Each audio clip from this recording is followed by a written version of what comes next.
Salut, c'est François. Aujourd'hui, on se retrouve dans la nouvelle Honda. Alors, j'ai fait un petit tour en Espagne et sur un circuit pour essayer la voiture qui est très sympa, qui est mixte, où il y a de la ville. On se rend compte que la voiture est, je vais fermer le tour ouvrant, vraiment adaptée, fonctionne très bien, est très fluide et sort une consommation absolument royale. Et surtout, la vraie grande surprise, ça fait 184 chevaux. Et sur les petites routes, c'est absolument génial à conduire. Thrill of driving, c'est ce qu'on dit chez Honda. Ils ont réussi à faire une auto qui est extrêmement bien suspendue. Sur les dos d'âne, etc., ça fonctionne très bien. Et quand vous roulez un peu fort, ça fait 184 chevaux. Alors, c'est pas une Tipper, mais vous vous dites pourquoi il n'y a pas plus de chevaux. Alors, vous voyez, je discute en même temps. En plus, maintenant, il n'y a plus le bruit du CVT qui est un petit peu délirant. Et ils ont fait un système que je vous redécrirai en vidéo, qui est carrément malin. Donc, avec un moteur thermique qui est fixe et avec une électrique. Mais vous avez l'impression de rouler avec une thermique.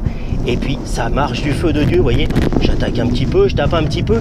Et c'est super facile. J'arrive à faire la vidéo en même temps parce que la tenue de route est géniale. Le train avant est génial. Ça motrice très très bien. Et vous écoutez ça ? Et ça, vous avez l'impression, il n'y a pas de boîte de vitesse et vous avez l'impression de passer les vitesses. Comme si vous retrouviez une S2000. En plus, en mode sport, ça a été fait pour que ça chante un peu plus. Donc, on est vraiment dans le cœur et l'âme de Honda. J'adore vraiment ce truc-là. Et alors, je m'amuse. C'est pour ça que je voulais absolument faire cette vidéo. Voilà, je fais joujou. Je vais pas vite, hein, mais ça sonne de façon fantastique. Et la tenue de route, la voiture se place à l'endroit où vous voulez et pour autant est extrêmement stable et n'est pas du tout surprenante. Ça marche très bien, ça freine tout à fait correctement. C'est un vrai bonheur et surtout, on a mixé les endroits, les fonctionnements et on est à 6,3 litres d'essence. C'est vraiment le produit pour les gens qui vont rouler beaucoup et à un tarif qui est super canon. Le prix d'entrée, 29 900 €. Alors, ça va les faire sourire quand ils vont écouter. J'ai l'impression d'avoir une BM en traction avant et avec le même plaisir de conduite et avec un budget qui reste extrêmement comprimé parce que chez BM, je les adore. Mais les prix, faut avoir 2-3 maisons à revendre pour pouvoir se faire plaisir ou 2-3 gosses. Vraiment, la voiture me surprend. Elle est belle, vous allez voir quand je vais vous montrer.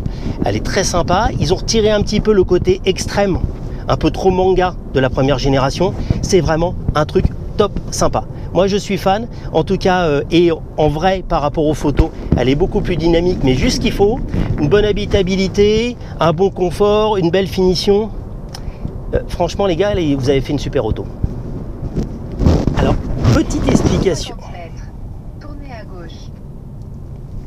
Alors, petite explication du modèle et du système de fonctionnement de la motorisation de cette nouvelle Honda Civic. C'est très simple. Vous avez un moteur électrique, 2 moteurs électriques plus exactement, un qui va générer du jus pour une petite batterie tampon et l'autre qui va alimenter un moteur électrique. Donc vous êtes ni plus ni moins dans une voiture électrique. Et en complément, devant, il y a un 2 litres essence qui va alimenter continuellement cette batterie tampon pour fournir de l'électricité. Et pour que ça soit un petit peu plus marrant et qu'il n'y ait pas cette sensation d'avoir un moteur qui hurle continuellement mais de façon linéaire, eh bien chez Honda, ils ont bricolé, mais c'est pas du bricolage, ils ont fait un super job. Et quand vous tapez dans le moteur essence pour recharger, pour avoir plus de puissance, eh bien ça va le faire par step pour que vous ayez l'impression de passer des vitesses. Et ça, je trouve ça absolument super malin. C'est-à-dire qu'on retrouve l'intelligence d'une hybride avec un générateur et une batterie et une propulsion électrique. Du coup, le couple et la puissance, c'est le moteur électrique. C'est vraiment le fonctionnement. La voiture roule avec la puissance du moteur électrique. Les 30 Nm, les 184 chevaux, c'est le moteur électrique. Et vous avez un moteur essence extrêmement optimisé qui va fournir la puissance électrique derrière pour faire tourner. Et tout ça fonctionne extrêmement intelligemment. Et moi, je trouve personnellement qu'ils ont réussi à aller au bout des choses. Et surtout, ce que je trouve absolument super, j'ai essayé il n'y a pas très longtemps une 420D qui sort 6 litres de moyenne, qui est plus lourde, qui est plus importante. Mais là, on va arriver à faire 6 litres. On doit pouvoir, même en mixte urbain, à descendre à 4,5 litres. Donc, c'est comparable, mais avec le bonheur, le plaisir d'entendre un moteur essence. C'est fou, même s'il n'emmène pas la voiture, mais on entend le moteur essence. Et donc, ça, je trouve ça super. Bon, on a 184 chevaux sur de la petite route avec de la relance c'est assez sympa. Quand on commence à avoir besoin d'un peu plus d'allonge, on trouve qu'il manque un petit peu de chevaux parce que malgré tout, il n'y a pas de boîte de vitesse. Donc l'électrique, par rapport à la démultiplication, finit par avoir du mal à emmener l'auto quand on veut rouler à des vitesses pas trop légales. Aujourd'hui, on l'a fait 1 ou 2 fois pour voir un peu ce que ça donnait. Jusqu'à 120-130, c'est très acceptable, très confortable. Au-delà de 130, on sent que ça a du mal à emmener et à fonctionner.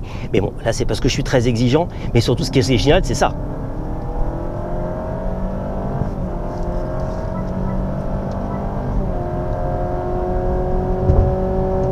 Allez, je vous le refais encore. Je vous fais un petit moment de montée pour vous montrer que c'est absolument génial.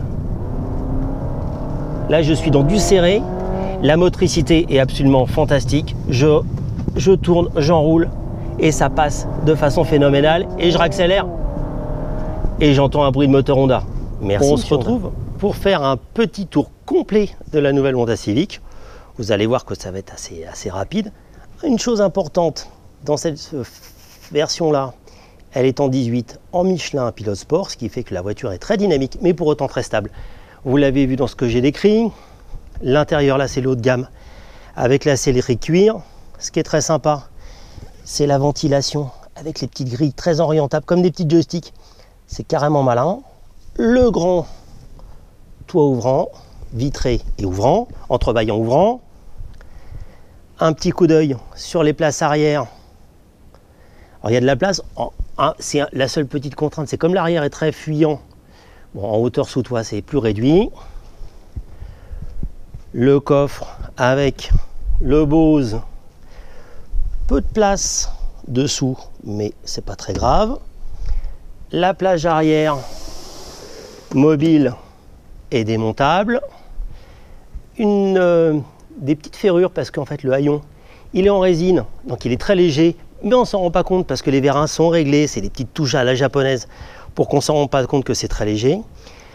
L'arrière un petit peu en queue de poisson qui est vraiment sympa et dynamique. Et puis pour le clin d'œil, et ouais, il y a un moteur essence. Voilà, donc c'est une voiture électrique alimentée par un moteur essence. Et vraiment, c'est ce que je retiens, c'est tous les avantages du thermique et tous les avantages de l'électrique. Ce qu'on devrait faire à peu près partout et pas se dire que l'électrique c'est la solution. Et donc pour le redire et repréciser, avec cette auto-là, réservoir de 40 litres, et vous faites pas loin de 600 km avec le plein minimum. Et surtout, vous vous arrêtez où vous voulez pour faire le plein. C'est ça la merveille de l'électrique hybridation thermique de monsieur chez Honda. Les gars qui savent faire des moteurs et qui sont intelligents. Je trouve que l'avant a un petit côté Giulia pour les phares. Et puis j'aime bien ce nez un peu prééminent, dynamique. La voiture est vraiment très sympa. Le capot en fait qui fait penser à la Giulia. Le latéral avec un grand empattement pourtant pas choquant. Et l'arrière avec une petite fuite à l'Audi A7. Et un arrière, alors ça va peut-être vous choquer, mais moi je trouve que ça a un petit côté Audi TT. Alors attendez, je vais me prendre sur le bon angle pour vous montrer. Moi je trouve qu'il y a un petit coup d'Audi TT à l'arrière. Enfin en tout cas j'aime bien, c'est assez consensuel, pour autant un petit peu typé. Voilà, j'aime bien l'auto, j'aime bien le comportement, c'est un très bon produit et une réussite assurée pour moi du côté de chez Honda.